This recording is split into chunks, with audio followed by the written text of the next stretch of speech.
সুপ্রিয় দর্শক আসসালামু আলাইকুম। আমি আজকে দেখাবো ডিম দিয়ে ফুলকপির মজাদার রান্না রেসিপি। যারা ইতিমধ্যে আপনাদের প্রিয় ডিজিটাল কুকিং চ্যানেলটি সাবস্ক্রাইব করেছেন তাদের প্রতি আমি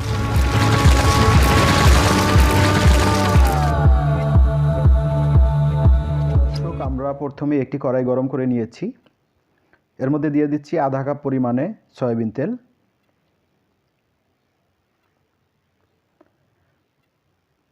তেলের মধ্যে দিয়ে দিচ্ছি 1 চামচ লবণ, 1 চামচ হলুদের গুঁড়া। এর মধ্যে আমরা পূর্বে সিদ্ধ করে রাখা 3টি ডিমকে ভেজে নেব। আপনারা চাইলে ডিম বাড়িয়েও নিতে পারেন। ডিমগুলো বাদামি লালচে বর্ণের হলে আমরা তুলে রাখব।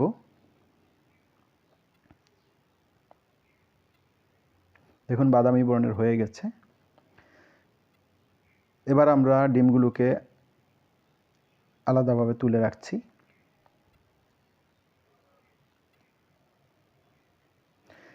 এর মধ্যে আমরা দিয়ে দিচ্ছি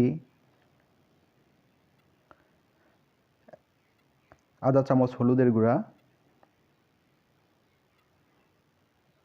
পূর্বে কেটে রাখা ফুলকপির টুকরোগুলোকে দিয়ে দিচ্ছি এর মধ্যে এবং নেড়ে চেড়ে ফুলকপির সাথে মশলাগুলোকে অ্যাড করে দিচ্ছি। ঢাকনাটা দিয়ে দিলাম যাতে দ্রুত সিদ্ধ হয়ে যায়। এ পর্যায়ে একটু নেড়ে চেড়ে দিচ্ছি যাতে নিচে ধরে না যায়।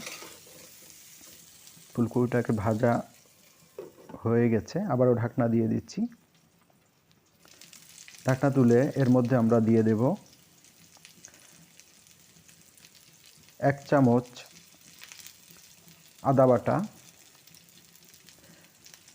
1 চামচ রসুন বাটা, 1 চামচ মরিচের গুঁড়া,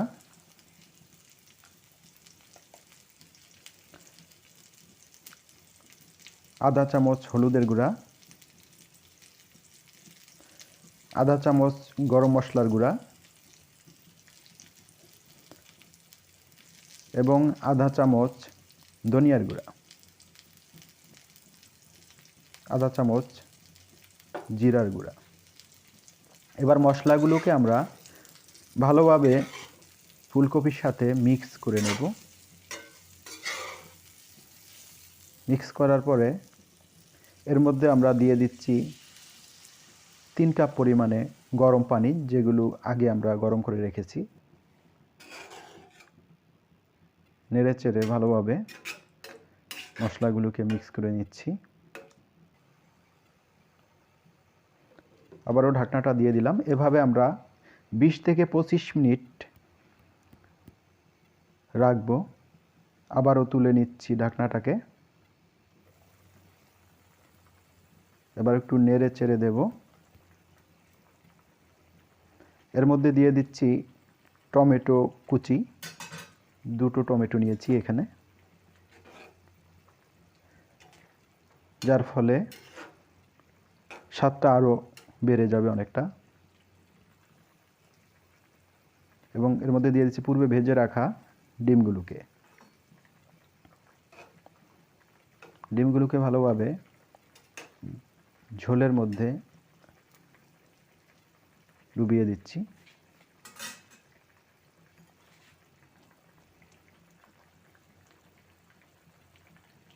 দেখুন রান্না আমাদের প্রায় শেষের দিকে। ধন্যবাদ সবাইকে।